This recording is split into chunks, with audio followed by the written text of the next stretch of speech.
국민의힘이 서울 부산시장 본경선에 오를 후보들 각 4명씩을 선발했습니다. 서울 4명, 부산에서는 2명이 컷오프된 건데요. 국민의당 안철수 대표와 금태섭 전 의원도 단일화 협상을 위한 실무진을 꾸리고 있는 상황입니다. 야권의 단일화 움직임이 빨라지면서 여권에서도 통합 목소리가 나오고 있는데요. 여야 재보궐 관련 소식 박준우 반장이 정리해봤습니다. 서울파 전 힘나라 대표 장수와 일전을 앞둔 당나라 철수. 한때 수하였던 태섭이 세력을 키워 나타나는데 힘나라 이전에 부인과 먼저 겨뤄보심이 어떠하온지요. 간만이로구나 태섭. 좋다. 몸 좀 풀어보자꾸나. 한편 대표 장수 선발에 여념이 없는 힘나라. 장수 8명 중 4명을 가려 싸운데 이제부터가 진검승부이옵니다. 우리가 야나라 대표가 돼야 할 것이야. 선발에 만전을 기하라. 연하라와의 서울파 전에 나설 야나라 장수들 사이에 교통정리가 점차 이루어지고 있습니다.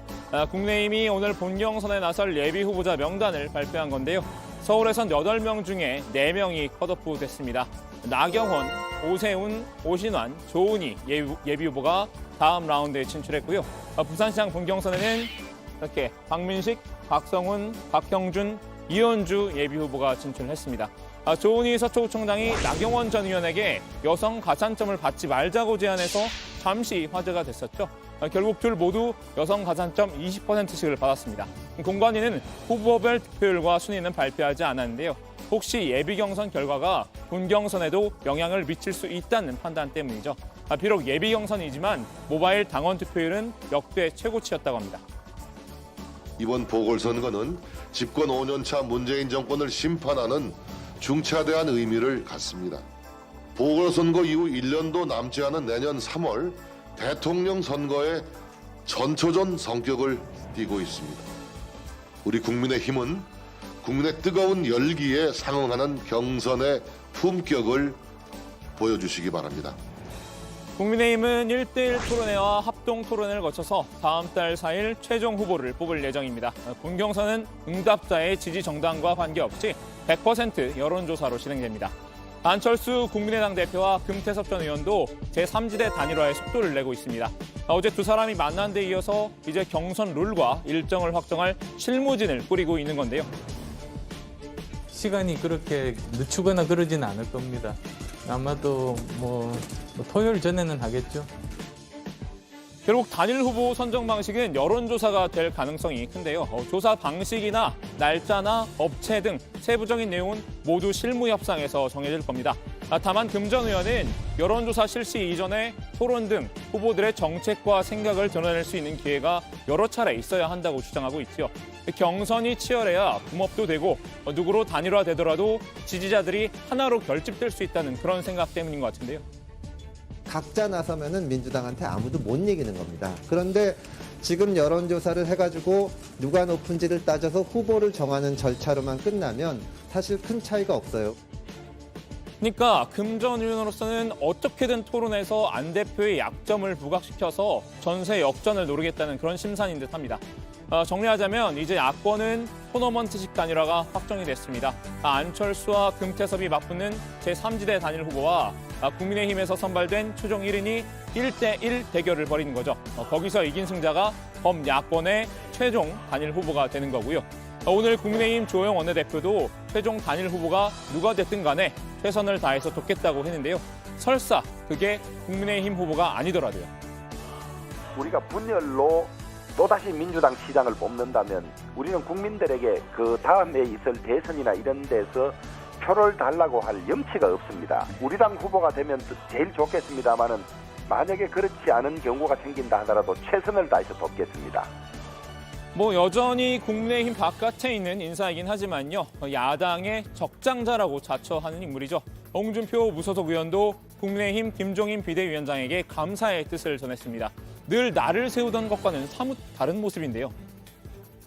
김종인 위원장님께서 사감을 접고 입당을 강요하지 않으면서 안철수 후보를 단일화를 통해 받아주는 것으로 정리를 해준 점에 대해서 참으로 고맙게 생각합니다. 반문재인 인사들은 모두가 한편입니다.